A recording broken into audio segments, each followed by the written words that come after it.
Welcome back. It's I'ma Let You Finish. Courtney and Amy starting the show out this week with the madness, the conclusion of 20 plus years. The conclusion, this one more step has to happen. One more step has to happen. One more. But now, like, we know Mr. Robert Kelly, like the cards have been laid on the table. So the one more step is, you know, the sentencing, which is May 4th, right? Now he can get decades. We know he's probably going to get a bunch of years. So now the conversation is will he be in jail for the rest of his life? What does he get? Is there, I mean, first off, we'll just, you know, for those of you who live under rocks or have taken a vow of no media, he was convicted after, you know, there was a trial before in Chicago, which is related but unrelated to this. But anyway, long story short, he was convicted on 8 counts. All of the counts. He faces 100 years in prison. The trial was in Brooklyn. It was federal charges. It was sex trafficking. I mean, it was major stuff. Yeah. Racketeering. They basically did a RICO case on him, which is kind of, sorta. Yeah, which is kind of the way to go. And what was interesting, I mean, I will say first off, his lawyer was literally out of you and I are both dedicated Law and Order fans. This lawyer was like so bad that somebody on Law and Order, the judge would have stopped and said, "I'm sorry, we need to get you," which is not to say the guy wasn't guilty of sin, but horrible. Comparing Kelly to Martin Luther King at one point. I mean, and then at the end, he was like, you know, they just showed parts of the evidence. I was like, wait a minute. Yeah. Sir. Yeah. Are we going to just skip the lines of people who will understand talking about what the fuck was happening with them? Well, it was, no. And I think what was really interesting, I mean, first off, good job for the jury for ignoring the noise. Secondly, thank you to the women who stepped forward. This is for all the people who are like, this is why. Young man, there was a young man who was on the stand too, talked about his. It was both. Right. Yeah. Right. Thank you to Jim DeRogatis, who is the reporter who first broke this story 20 odd years ago. And thank you 15 years later for Dream Hampton and her crew who made the documentary.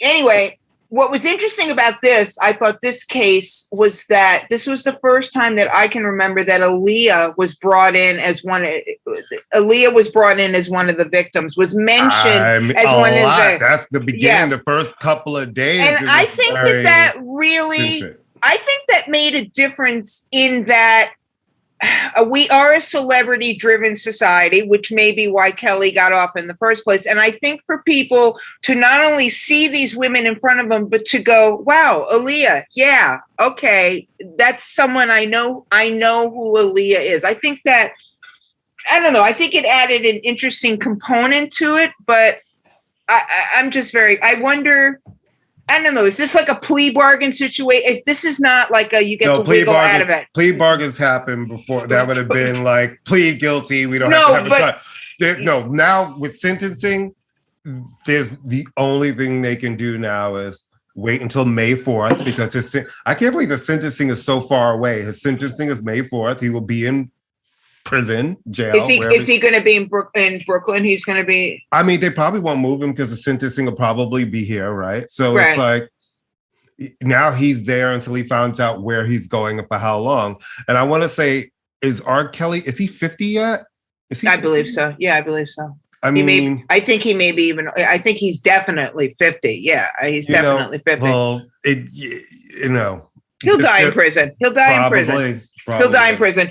I don't know what kind of appeals they have. I mean, again, I am not a lawyer, but it doesn't seem like they have much grounds for appeals here. I think the prosecutors, when you have been waiting 20 years to charge somebody, your ducks are in line. And from everything I read, the prosecutors did exactly what you're supposed to do, that they presented. And, look, let's just hope it's a horrible, horrible chapter. It's a horrible chapter.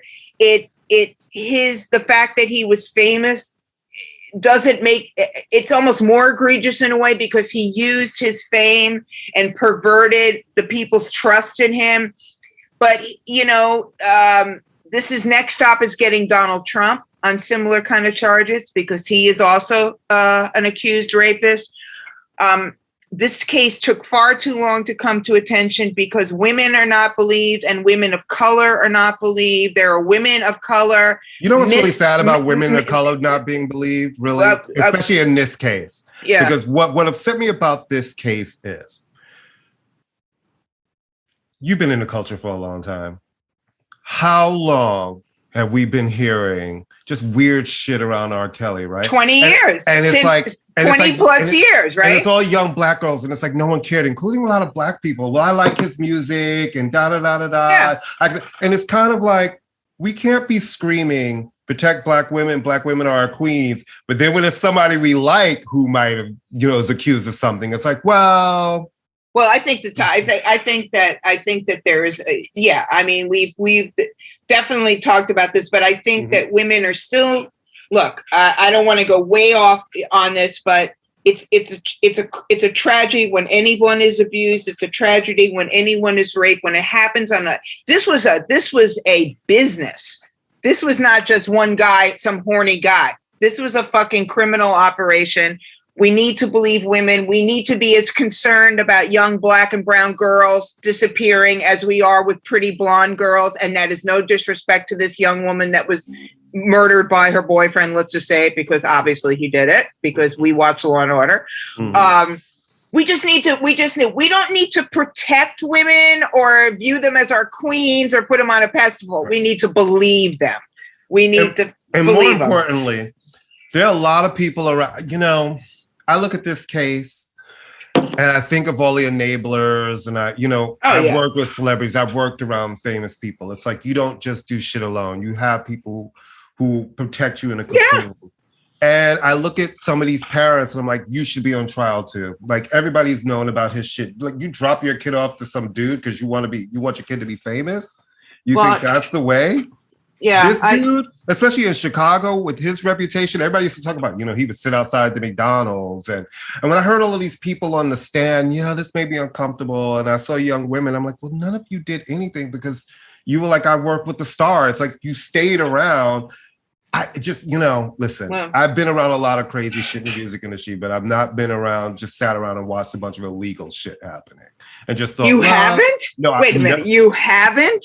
No, you've never sat in like this. I'm not talking about like drugs and shit. Drugs is like, and even then, I got to be honest with you. I've seen people smoking a bunch of weed. I've never seen really shit that would make me be like, I'm leaving this situation. No, I know what you mean. Something like that.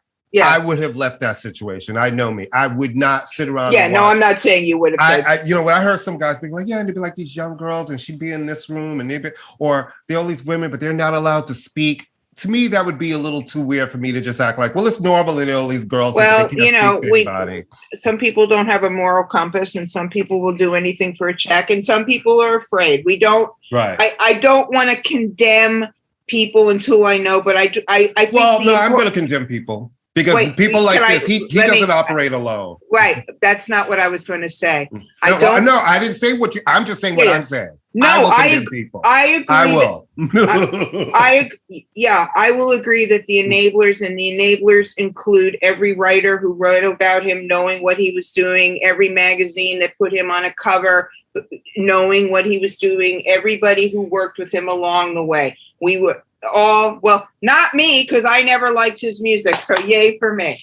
I did review the first public announcement record, so I am guilty of that. What I'm saying is I think that there's a lot of guilty parties in this, but the most important thing is that the guiltiest of parties is likely going to go to jail, and I think that's a good thing. And the jury he's already in jail, so you mean he's staying in jail. Yeah, the jury came back in 48 hours, right? 48 hours. Yeah. Yep. All right. So good riddance to R. Kelly. I believe he can die as far as I'm concerned. So, whatever. Definitely. it's really a tragic story because, this is a man who is immensely talented. And, he was abused sexually as a kid, right? Yeah. So, hold on. Yeah. I didn't say anything. No. But the look on your face said everything. You didn't have to. Your whole face twisted up like you just went into, like you had a stroke. What I'm just saying is, this just showed you how hurt people hurt people. I used to hear that expression and be like, that's bullshit. But hurt people hurt people. I have no sympathy for him. Right. But it's like, damn, such a talented cat, right? Like he wasn't that talented. Yes, he was. No, he wasn't. I'm not gonna take that. He was not. No, he was not. No. We can't shit on that. The one thing I will say is that man is a great songwriter and he can sing his ass off. That's something he is, but unfortunately, it's wrapped in the basket of a person who is,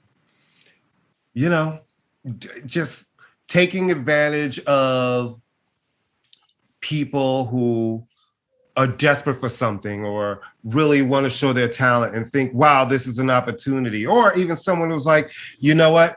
This guy is my boyfriend. And then next thing you know, you're in some weird master slave obedient shit. And you don't even know how you found yourself in there. It's like, I don't know. It's just, I hate this whole story. I'm glad it's coming to a conclusion. It really fucking sucks. I hope all of those women and the young men find some solstice in the fact that solace. The girl. I say every word wrong. You know what I mean? In that knowing that, they were heard this time. Finally, someone heard them and said, I believe you. Because I think anybody who's been a victim of anything, you want to be believed. And I think they finally have been believed. All right. Done with him. Yeah. Welcome. All right. Let's move on to two things that nobody saw. Global Citizen, which I did see part of. I saw part, and then I was like, okay. That was this weekend, right? Last Saturday? I did, the thing is, I've gone to a couple of the Global Citizens. They put on a hell of a party. There's lots of great food and drinks. I'm never quite sure where the money comes from. What is it? Okay, thank you. All right, thank you. And I'm not okay. I want to state that I am not accusing. We are not accusing anyone of a flim flam. No. This is not a Wyclef charity. We're not accusing anybody of any allegedly. Right. But what is it? It seems like to me that it's more like an awareness raising thing and a consciousness raising thing, usually spearheaded towards environmental and issues of poverty and education, right? And so what it is they get people to usually for all of the shows, you do some volunteer work, certain amount of hours, you get tickets to the show. But I mean, they raise a lot of money. They have so much money. Every big artist, people, you see dignitaries, people come and they will show up for Global Citizen. I've worked one because I've had artists who have performed. I still can't actually tell you. Well, it's always tied in. It's always the week the UN General Assembly is in town too. Mm-hmm. So we are not in any way accusing. We are not, I'm just saying, and any opportunity for people to develop some sort of social consciousness and awareness, I applaud, especially when you're gearing towards it. Yeah, I too have just never been aware of are you trying to raise money? Are you trying to raise awareness? Whose idea? Both, right? Yeah, They announced from the stage. At one point early on, they'd raised $28 million for one specific fund that I believe was like a hunger fund. So they have all of these different funds that I guess go out around the world. So, it's good work. But the interesting thing is I've asked even a friend of mine who's had his artists on there, I'm like, and done a lot of work for Global City. I'm like, I've done all of this stuff. What exactly is it? And where did it come? It's like about 10. Is it about 10 years old? About 10 years. Right. Yeah. And he said the same thing to me. He said, Courtney, as many times as I've done Global Citizenship, I don't know the answer to it either. Right. I'm like, okay. But it's not a bad thing. No, the important thing is not a bad thing. Right. And it is free. So there were a lot of performers. This time they sort of did it like a Live Aid thing where they were in different cities, right? Probably because of COVID, probably because you can't bring people over. And they usually do it in different cities. It's always that there's a live citizen. Remember when J&B did South Africa? They did, that was J&B. Listen to him. J&B. You know, okay. C. We're not going to be C and A now. Very okay. Very. But you know, it's just one of those things. It was, you know, listen, they had a lot of great performance. Of course, Jennifer Lopez, because you know why you hate her so. I'm in a serious. Why do you? Listen. Bless her heart. Bless her heart. She looks great. She looks phenomenal. I love that is everybody's thing. But what's the first thing they say? She can really say no. It's always. She looks great, and that's what her whole thing is based on. That. So what? That's why, because it's just she's not. Listen, she's as good a singer as Madonna is. Okay, this is where you're going to stop right there. But I have no problem with. Listen, I have no problem with Jennifer Lopez. I respect the fact that she has maintained her career. I don't listen to her music, but I respect the fact that she has maintained a career. And you know what? You know, she has maintained a career because she will just have a relationship with anything, and that becomes sections that we have to deal with. Look, they're kissing. Look, they're over here. That she's maintained her career by making movies for the last couple of years that nobody goes to see, songs that she just relentlessly stops releasing that no one cares about. And then what people care about is the fact that she looks hot and who's her latest man. To me, it's bullshit. I'm happy for anybody who can maintain a career and keep it going. I'm not going to act like I don't like Waiting for Tonight. Sure, who doesn't like Waiting for Tonight? But Waiting for Tonight was also 20-something years ago. So I don't need any more Jennifer Lopez. All right. And you know what? No. Yes, she and Madonna might be vocally on par with the vocals. But the thing is, it's like, you're not Madonna. And thank goodness. She's relentless at being in our face. And then when you peel back the layer, it's like, besides her looking good, you don't care about anything else about her. Well, you know what? She doesn't have to be in your face because you don't have to pay attention to her. It's hard not to. It's very easy. I don't pay her any mind. I'll click on my computer. She's like, I have a new book. I have a movie. I have a beauty brand. I sing. I dance. She doesn't bother me. She really, all joking aside, I'm not a huge, she doesn't bother me. I don't, but who else played before Jennifer Lopez? So it was Billie Eilish who played Billie Eilish, the Fugees, Kylie Minogue, Coldplay. Now there's somebody I don't care about. Artists from all over the world. All over the place. Burner Boy. Yeah, he was in New York. So listen, they raise awareness. They get great artists. That happened. The Tonys happened this week. Another thing that there was 19 hours that you didn't care about. Well, you know why? Honestly, okay, first off, I do watch the Tonys because I enjoy shows. The Tonys are usually in June. So that was one reason where it was like, what is it doing now? And it was celebrating something that happened over a year ago because of COVID. Broadway was shut down. So it's sort of like, even if I hadn't been to any of these plays because who can afford to go, but even if you were vaguely tapped into theater, you really had to rev up the Wayback Machine to remember what these plays were. And it wasn't broadcast like it normally is on regular TV. They just knew that, listen, First of all, you already know, CBS, that the Tonys already, the ratings can be wonky. So your great plan was, we'll put the first half on Paramount Plus. Like who's going there? Like I know 0.1 person that has Paramount Plus, because by the time that came along, everybody had 15 different streaming services.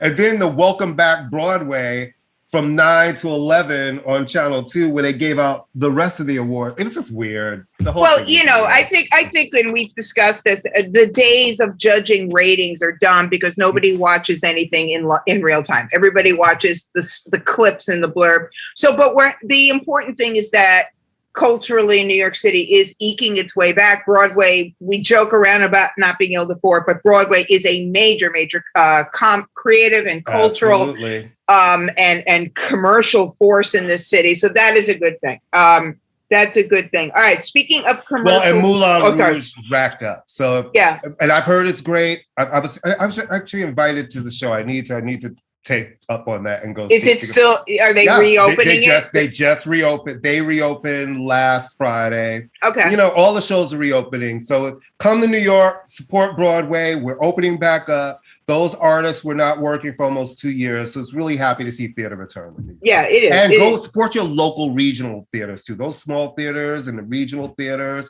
That's really important because a lot of them in the off-Broadway theaters, they haven't gotten the okay to open back up yet, because you know the bigger houses can do social distancing and all these different rules, and the smaller houses, some of them are still waiting for the okay to open. No, because BAM is open and they're smaller houses. Okay, but that's just BAM. I'm telling you, I just watched. Okay. Smaller, because you were like, no. No. I just want to add that. Okay. BAM Sorry. BAM is BAM. BAM is a different thing. But I'm talking about the smaller regional theaters. You know what I mean? Some of them have not been able to open back up.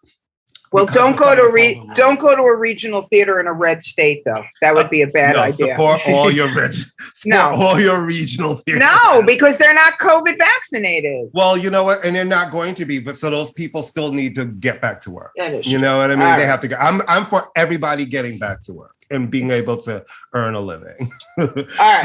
You see us, we're grouchy. Today it's like you can tell. I'm not grouchy. Well, I am. My stomach hurts and I'm feeling like a cow. Are you? Yeah, it's fine. Just a moo cow? A moo cow? Did I ever tell you about the time I called my mother a cow and she got mad at me? Okay, here's the thing. I didn't realize it was so insulting. And she was being like, blah, blah, blah, blah, blah, blah, blah, blah. And she kept going. I was like, you are being a cow. Stop. I wish, okay. Let me just tell you. Everybody, just listen. Never call an older Black woman a cow. Oh, I can did not go over well. How's this? Never call. I can, let's make it. She didn't talk to me for a week. Don't call a woman a cow. How's that? Don't call us cows. There. Woo, she did not appreciate it, Amy. First of all, I was like, did she hang up? And I tried to call back and she wouldn't pick up. I'm on team. Not supposed to be I'm on Team Courtney's mom. But she was. I'm on Team Courtney's mom.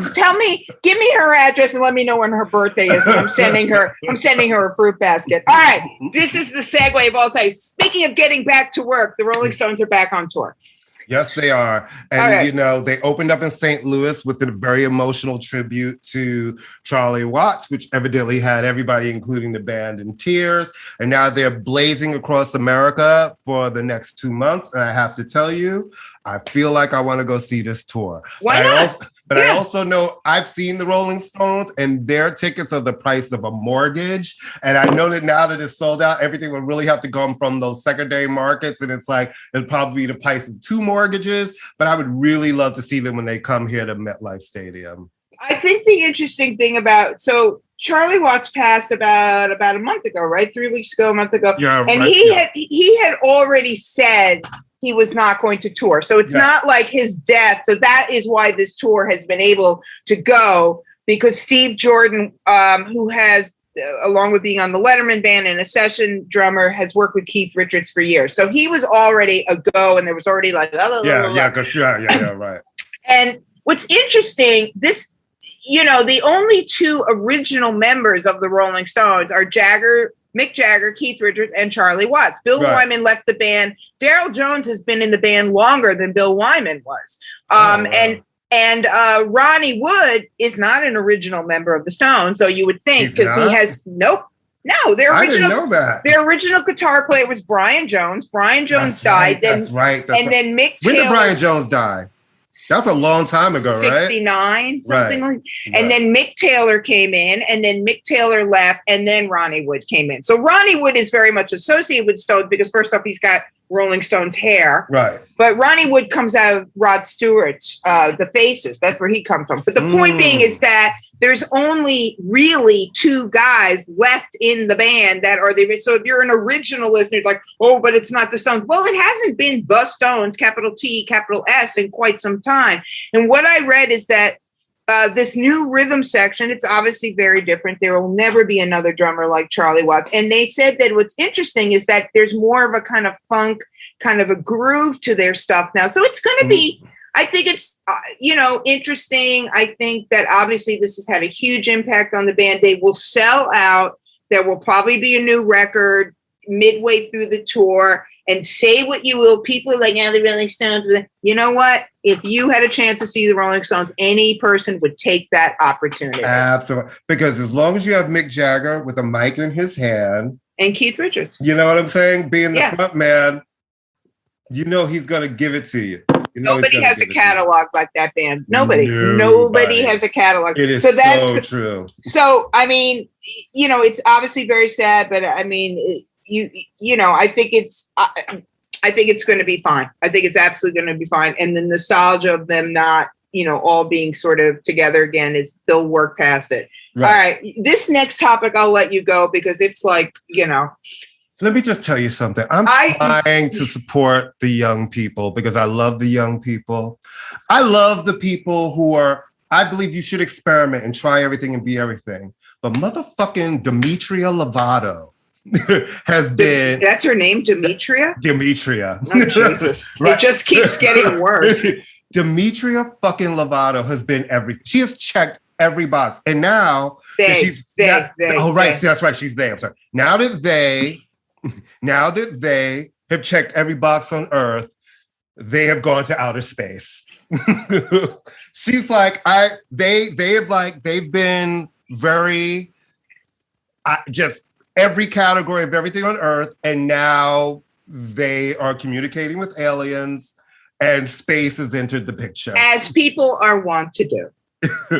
But that girl has gone through the list of everything. Sorry, I don't mean to get the pronouns wrong. I know it's difficult. It is. Yeah, it's not a disrespect. Yeah, it really is. When 3/4 of their career has been a specific pronoun, and then you switch, it's like, give me a break. I got to figure this out. And honestly, when I think about Demi, listen, I'm just gonna say what I say. I just find her to be a person. Them to be a person who's full of shit. They're exhausting. Can I just say they're exhausting? Yes. They're just exhausting. I mean, they drive me crazy because it's like, girl, Demi, I want you to be happy, be whatever it is you feel you need to be to fulfill yourself. But I'm going to need you to not check every box on every piece of paper from Earth to space to Mars. I think we should explain that what it is Demi Lovato Demi Lovato at this point, their publicist deserves not only, to use an expression I hate, all the flowers, but every garden in America, because their publicist, for somebody who is not currently working a record or whatever, manages to get this person's name into, so Demi Lovato was in Joshua Tree and talked to aliens. Okay, cool.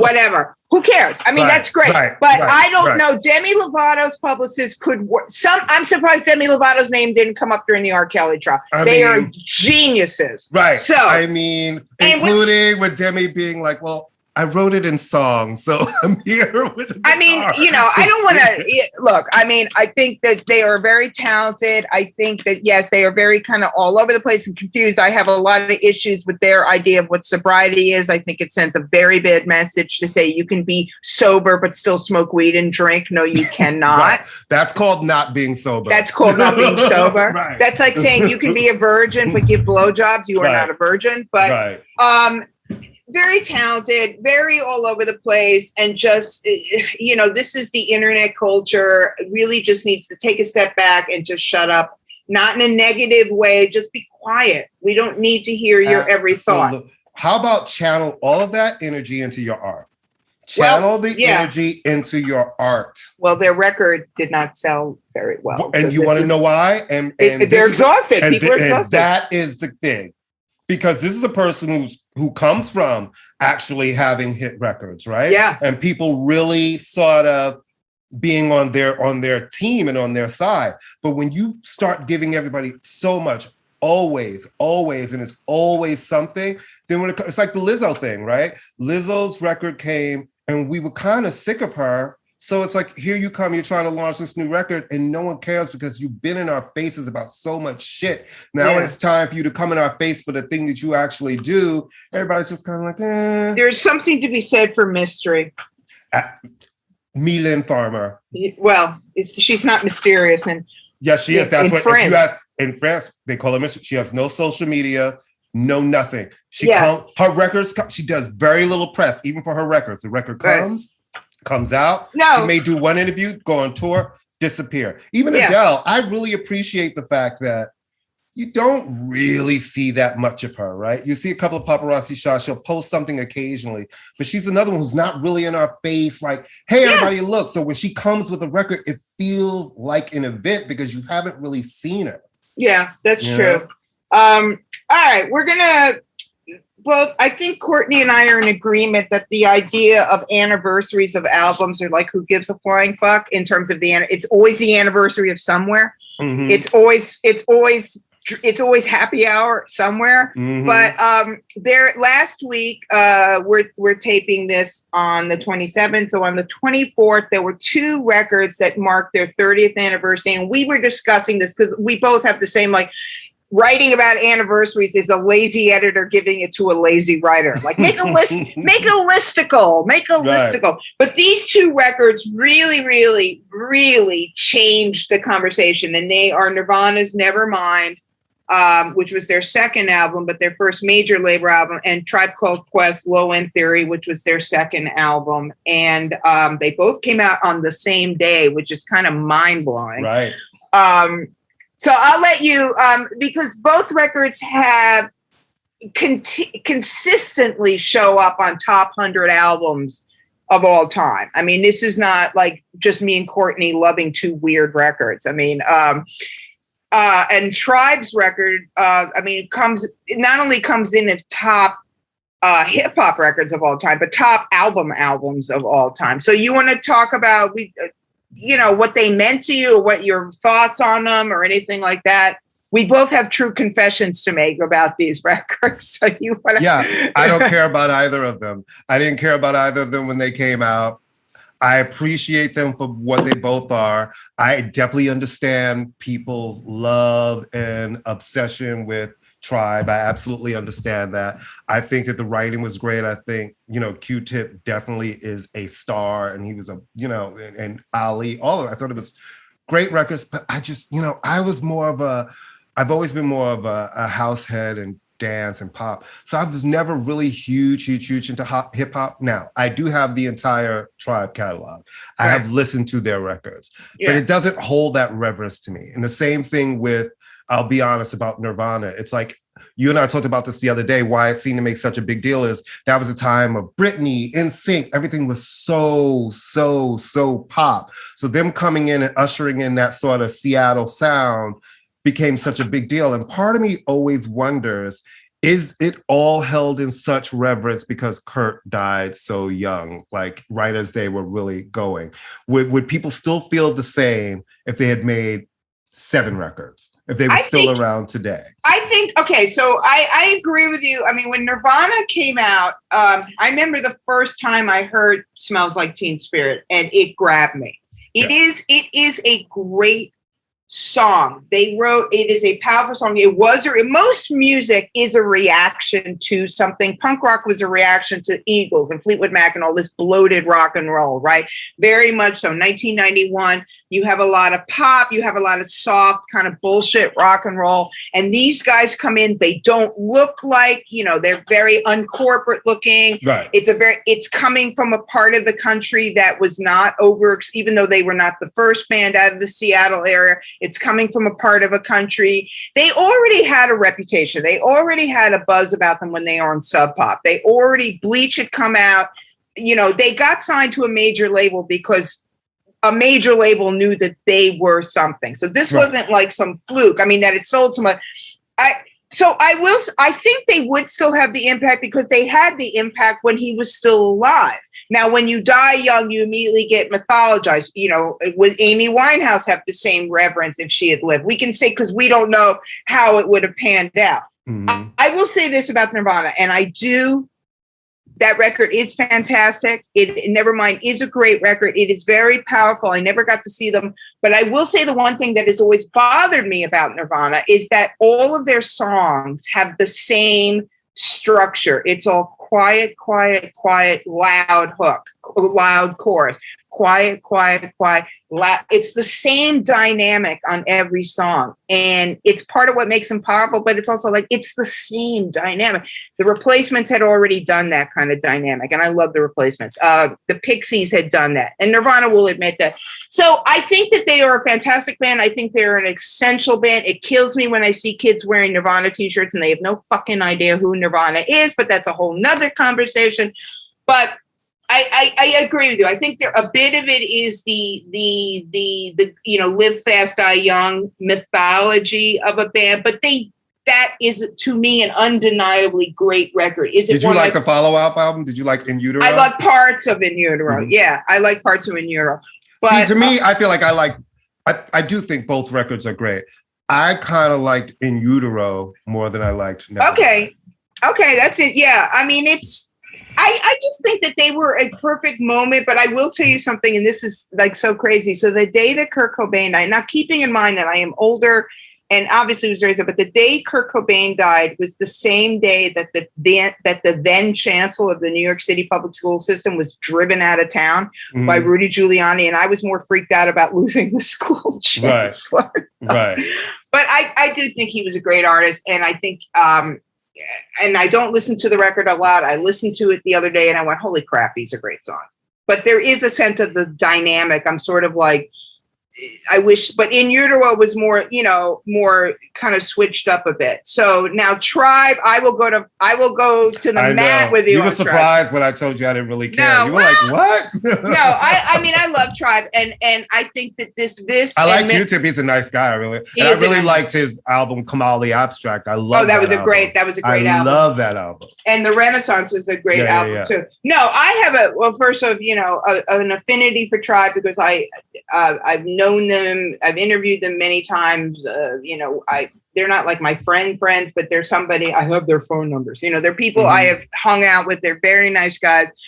I think Low End Theory, I mean, first off, it really, along with Gangstar, ushered in the use of jazz in hip hop. Q-Tip and Ali have always had phenomenal ears. I think it establishes the first album, Fife, was not really on the first album. This establishes Fife as probably the greatest second tier. Him and Tip were a great team.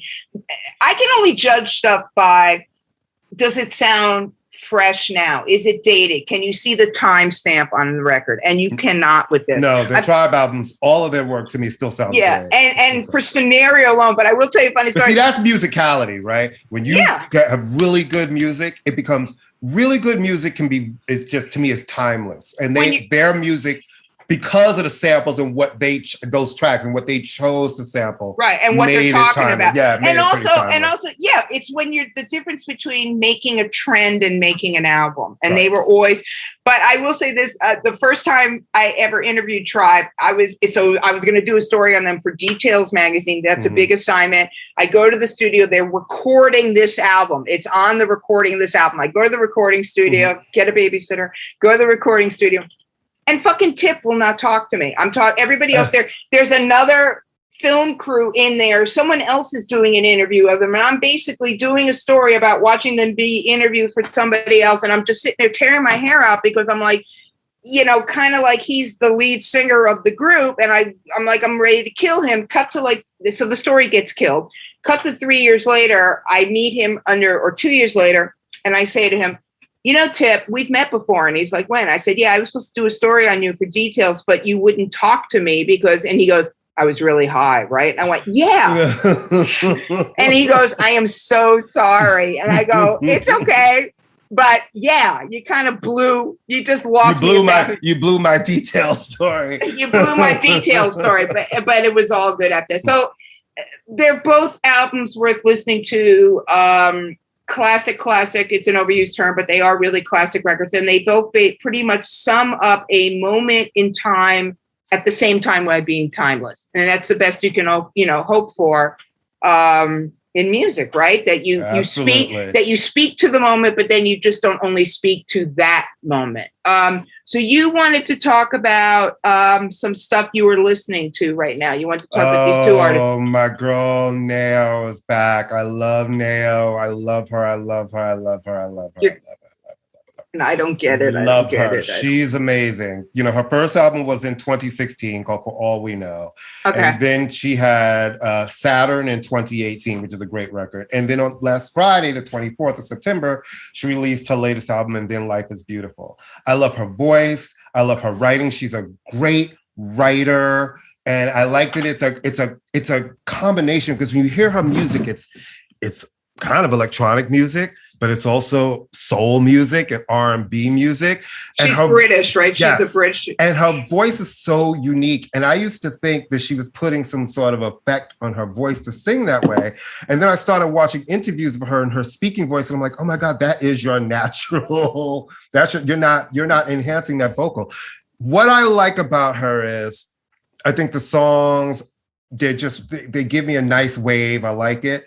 I like her lyrics. But I like that she doesn't sound like anybody else. I absolutely, as soon as a note comes out her mouth, I know it's her. And we've talked about this a lot, about how a lot of the artists of Tank kind of sound alike, right? And it's like they sign a lot of female artists who all kind of do that sort of whisper sing, and I can't tell one from the other. But when she opens her mouth, I absolutely know it's her. And I really appreciate that. And the songwriting is good and the music is good. And here's why: the look on your face, I can tell you're going to be like, I don't like her voice. I don't like her voice.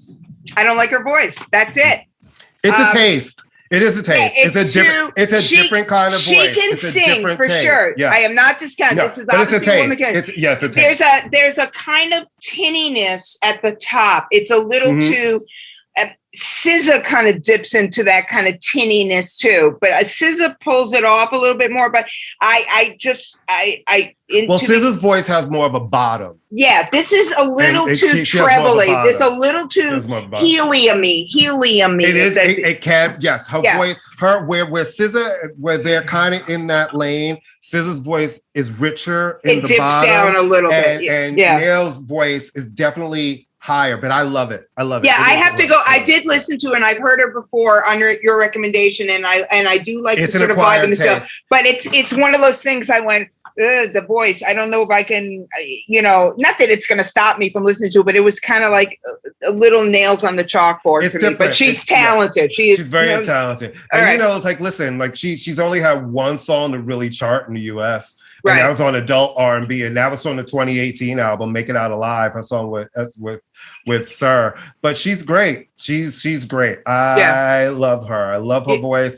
I love the music. It's different. I like different. You know me. I'm the guy. I love Nina Hagen. I like that different. People with different voices, I can totally get into it. But I can see where you would be like, it doesn't suit my ears, because not everybody's going to listen to her and think, wow, this is great. Not everybody will be able to listen to an album of somebody whose voice is that high. But to me, I love it. It's great. Okay. And then you wanted to talk about Mickey Guyton. So Mickey Guyton, it's kind of hard to believe that this is her first album, because she's been signed for years to Capitol Nashville since 2011. Right. But again, was she signed as a songwriter or as an artist? Listen, she's been signed there, I believe, as an artist since 2011. Again, what's the thing, right? Putting out songs, country radio. First of all, let's start by the fact that she's a Black female country artist.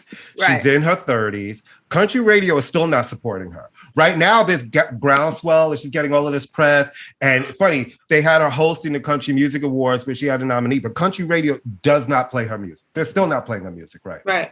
But she's taking a different pathway, like the Casey Musgraves and the other young ladies who are finding it very difficult to get their music played on country radio, because country radio is still conservative. And it's still like a boys' club. It's still all the males. All of the males get all of the heavy airplay, and they occasionally sprinkle some of the women, and they are still fighting to get on these playlists. And now her as a Black artist in country, and she talks about sort of the racism and stuff she feels from like some of the people in the comments that come into her social media. It's like being a woman and a Black woman in that format. They're still not giving her love, but she's finding her way, because there are all these different pathways, right? Now you can her music is on Spotify playlists and all of these different things. And her album just came out. And like the Caseys and these young ladies of the world, she's realizing there are different pathways to get her music out. And she's not as young as I thought she was. No. She's not. Yeah. I thought she was like 28, 29. Oh no, she's 38. She's firmly in her 30s. She's an adult, and her music is great. I like her voice, and you guys should check it out. Her album came out on Friday, and it's worth giving a listen. I think I admire what she's doing. I like what she stands for. I like that Black people who have always have country music and Black people is not some anomaly. Right. Look, I am not a huge fan of contemporary country. I find it overwrought. I think that she's got a fantastic voice. Right. I think she writes statements, and I am very happy to see her addressing racism head on. Yep. A lot of songs about being Black, but I find it's just the production. I'm not into contemporary. It's that sort of like, I want to be kind of a little bit rock and roll, a little bit country, but the voice is great. I think that she is powerful enough, a singer and engaging enough a personality and a strong enough songwriter that she can exist in any other genre. I would not be surprised if she does this record and starts veering more in a more, look, country music is pop music. I shouldn't even say that. But I do think she's great. I think she is. I grew up on country music. Yeah, my mother is from the country of North Carolina. It's not that in an anomaly. We listened growing up, and my mother's car was the country radio station. Right. It's not an anomaly, but I just find some of her stuff to be a little more like statements. But in her defense, she has had to assert herself in a world that is not looking at her with the same eyes. And so she's writing her truth, and she's telling it, I think it's worth checking her out and supporting her. Obviously, it's worth supporting most artists, except for Drake, because we don't care about him. But no, I think, I'm glad that this is her moment, and I'm hoping that it has some sort of impact and stuff like that. I would love to see when the numbers come this week that she has an amazing debut on the top 200 and on the hot country albums chart. Yeah. All right. So we just want to end things with a little, Courtney, if you want to talk a little bit about the passing of an undersung hero in R&B and pop music and songwriter. Is it Andrea or Andrea? Andrea Martin. Yeah. We just found out she passed away. We don't know how she passed away. She was young, 40. She had cancer. She had cancer. Yeah. 48 years old. It's really sad. Like for you may not know that name. She put out one album, which I'll talk about in a second, that was really amazing, but wasn't a hit. She wrote Before You Walk Out of My Life for Monica. You're the One by SWV. I Love Me Some Him by Toni Braxton. Don't Let Go by En Vogue. Which for my money is the best En Vogue song. You know what I'm saying? It's the most interesting. I love En Vogue, but to me, her and her writing partner, Ivan Mateus, right? Yeah. Wish I Didn't Miss You by Angie Stone. You know what I mean? That's a great song too. Great song. Melanie Fiona songs. She just was an amazing songwriter in the 90s. We then put out an album in 1998, which you guys should look up. It's called The Best of Me. And her single from that was her remake of Baby Can I Hold You. It's so good. It's a great album, great songwriting. Ivan is on a song with her on the album called Breaking My Heart. There's a song on there featuring Queen Latifah and Organized Noise, Set It Off. How Could You Forget, Dear Lord, The Best of You, Do You Really? I mean, she's just she was an amazing songwriter, an amazing vocalist, and she used to demo a lot of records for a lot of producers back in the day when she was starting out. And she is the one, while in the studio, demoing a record, came up with the melody for the lyrics and those ad-libs on Show Me Love, which became a huge anthem for Robin S. that is still played today. Yeah. So you guys really look her up. Look up her album from 98, The Best of Me. You won't be sorry. A solid R&B, great singing. R.I.P. Andrea Martin. It's always sad when you hear of someone going young and such a talented person who shamefully people in the industry knew who she was. And I wish more of the public actually knew who she was. I think, I mean, in defense, because the songwriters are not the Well, I people, just mean I wish her album had been a hit. Right. Yeah. I think they would have known, and then she would have made more records, and they would have realized this person is. It's like Keri Hilson, right, where she kind of had a hit, but then couldn't really have any more hits. But I know why Keri Hilson didn't. But she wrote so much for so many people that were hits, you know. But Keri Hilson made the mistake of speaking out against people that you can't. Yeah, Keri Hilson, bless her heart, made the mistake of uttering names in negative ways. And one name in particular. And boom. And scene, Those kids were like, "You're done, bitch. Yeah, you're done." Yeah. So and they meant that, and they meant it. Yeah. Oh yeah. Keri Hilson and Neo both made the mistake of saying, and the next thing you know, Keri Hilson and I'll be opening up at the Alpine Lodge. You know, I will say. There's 2 shows, two drink minimum to sit at the table. I will say this about Keri Hilson. I interviewed her once, and I she was so gorgeous that I felt like pretty. No, it was like scary really pretty. No, and not wearing a lot of nothing. No. And like I was sitting there going, and really nice. I felt like I should not be in the same room with you because you're so pretty that it's probably fucking up your prettiness just to be near. No, I love her. But we won't say anything negative about other songs. One of the prettiest people that I've seen, like without a lot of makeup and anything, Christy Turlington. Christy Turlington is one of those people. She's stunning. It's stunning without a lot of makeup. She's just, and some people are disarmingly good looking. Like, you know what I mean? I'm not always affected by that stuff. But some people I'm like, ooh, I can't even really look at you. You look like I'm gonna turn to stone or something. I know. It's like I can't. If I look at you directly, I might be frozen in time. I had one artist that I was working with, and she had an NFL player boyfriend who came to visit the show, and she didn't tell me he was coming. He walked into that room. I mean, he was possibly one of the most beautiful men I'd ever seen. And after he left the room, I had to turn. I was like, "Bitch, don't you ever do that to me again." I was like, "You better warn me if somebody that good looking is coming into the room so I can fix my face and not be trying to look at him like, hi, I'm pregnant." Hey, there's nothing wrong with being pregnant. It is if I'm pregnant by your man. No. All right. On that note, go pregnancy. Pregnancy. You just told me you want to have another baby. No, I don't. Under any circumstances. That would be absolutely physically impossible and emotionally impossible. I'm very no. All right. Next week, speaking of pregnant, our little baby friend Miles Marshall Lewis is going to be here. We love Miles. I have a long history of Miles. Miles was my buying assistant at Tower Video. And buying assistant is not a euphemism for anything else. No, I was the buyer for the store, and he was my buyer assistant. And Miles, anyway, Miles is going to be here next week as our guest, and he's going to be talking about his fantastic new book about Kendrick Lamar. So we're going to talk about that. We're going to make fun of Miles, of course, because we're me and you, so we have to. Because we've known him long enough, we can like clown on him a little bit. And he's Parisian now, so I'm going to get. I'm going to get all in his ass for his. Well, he might Parisian. No. He's back. He's back here. He's been back for several years. Yeah, I know that doesn't matter. But he's every time I look up, he's there, and he's like. Well, he speaks French.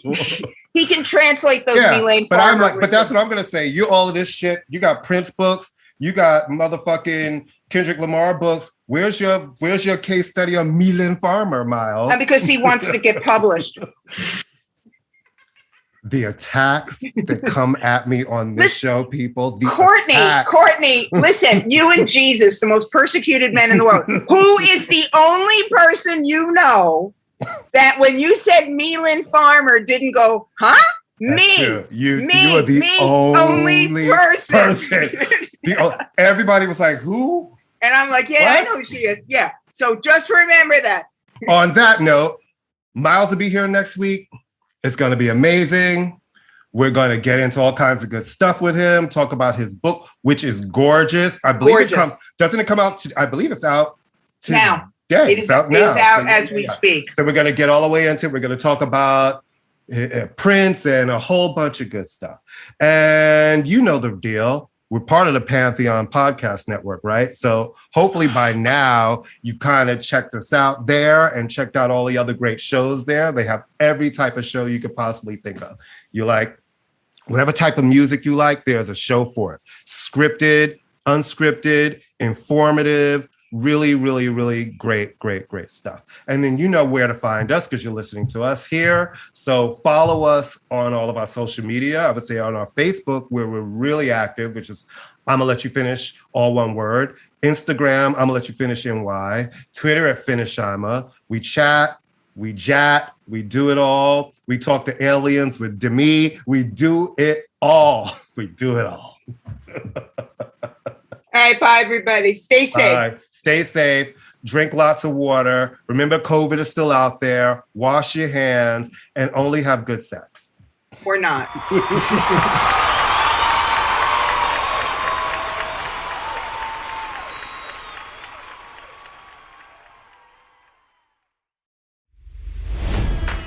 It's NFL draft season, and that means it's time to start thinking about fantasy football.